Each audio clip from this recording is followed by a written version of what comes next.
બનાસકાંઠાથી કોંગ્રેસના ગેનીબેન ઠાકોરે જીત મેળવી. જીત બાદ ગેનીબેન ઠાકોરે વીટીવી ન્યૂઝ સાથે ખાસ વાતચીત કરી.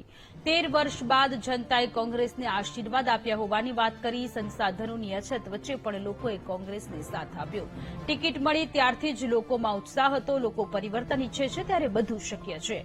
અન્યાયનો ભોગ બનેલા લોકોએ સત્તાપક્ષના વિરોધમાં મતદાન કર્યું. બનાસકાંઠા જિલ્લામાં 10 વર્ષ બાદ કોંગ્રેસે ભાજપ પાસેથી સત્તા છીનવી છે અને સાંસદ તરીકે ગેનીબેન ઠાકોર ચૂંટાઈ આવે છે ત્યારે આપણી સાથે વાતચીત કરીશું એમની સાથે. ગેનીબેન, શું કહેશો? 10 વર્ષ બાદ કોંગ્રેસ ફરી એકવાર બનાસકાંઠા જીત હાસિલ કરી છે. 2009 પછી આ 2024 એટલે 13 વર્ષો પછી બનાસકાંઠાની જનતાએ કોંગ્રેસને આશીર્વાદ આપ્યા છે. સમગ્ર બનાસકાંઠાની જનતાનો આભાર, કાર્યકરોનો આભાર અને તમામ લોકોએ જે તન મન ને ધનથી એક પોતાનાપણો, પ્રેમ, સ્નેહ ને લાગણી, ચૂંટણી આવે એટલે લોકોને કંઈક આગેવાનોને બધાને લેવા માટેની વાત હોય, પણ આ તો સામેથી લોકો આપતા હતા. એટલે લોકસભાની ચૂંટણી કોઈ પણ નાણાકીય વ્યવસ્થા વગર એક મોટી જિલ્લા પંચાયતની ચૂંટણી કહેવાય કે એક સરપંચની ચૂંટણી રાજસ્થાનની કહેવાય ને, એવા ખર્ચાની અંદર બનાસકાંઠાની જનતાએ આ લોકસભાની ચૂંટણી પૂરી કરાવી એટલે એમનો આભાર. ખાસ કરીને એક બાજુ બનાસ ડેરી હતી, બનાસ બેંક હતી અને સંગઠન પણ હતું ભાજપનું બહુ મોટું, છતાં પણ તમારી જીત થઈ છે. શું કહેશો?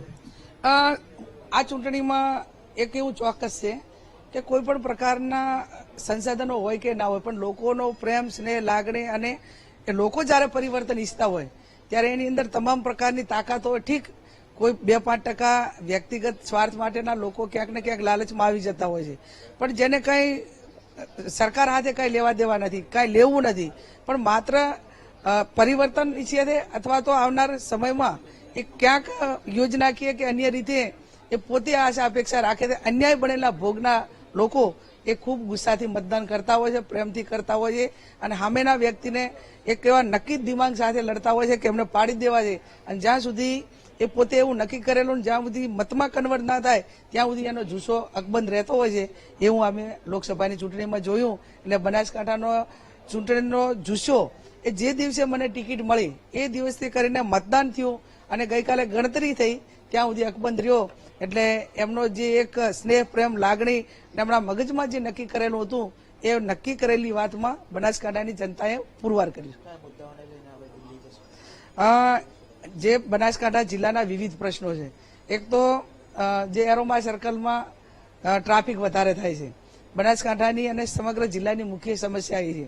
તો એ ક્યાંક ખેડૂતો સાથેની વાત કરવી પડે, ક્યાંક વહીવટી રીતે વાત કરવી પડે, પણ એનું સોલ્યુશન વહેલામાં વહેલું કઈ રીતે આવે એ એક જિલ્લાની માંગ છે ને એમાં અમારા પૂરા પ્રયત્નો રહેશે. થોડી વહીવટી અડચણો છે, ક્યાંક ખેડૂતો બાયપાસ કરવાથી બિનખેડૂત થાય એ વાત છે.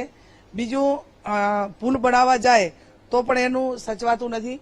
એટલે જે વહીવટી રીતે લોકોમાં બેલેન્સ રહે અને ખેડૂતોને પણ અન્યાય ન થાય એવા મારા પ્રયત્નો રહેશે. બાકી આરોગ્ય હોય, શિક્ષણ હોય, પાયાની સુવિધાઓ હોય, મહિલાઓની સુરક્ષાની વાત હોય કે અન્ય જે નાના મોટા પ્રશ્નો છે એ હું લગભગ 28 વર્ષથી વહીવટમાં બેઠી છું અને કયા પ્રકારના પ્રશ્નો આવશે ને એનું શું કરવું એ પૂરેપૂરો ન્યાય આપવાનો પ્રયત્ન કરીશ. તો આ હતા ગેનીબેન ઠાકોર, જે બનાસકાંઠા જિલ્લાના સાંસદ તરીકે ચૂંટાઈ આવે છે. શિક્ષણ, આરોગ્ય સહિત એરોમા સર્કલનો જે પ્રશ્ન છે તે દિલ્હી સુધી જઈ અને તેનું નિરાકરણ લાવવા માટે પ્રયત્નો કરશે. Rohit Thakor, VTV news, Banaskantha.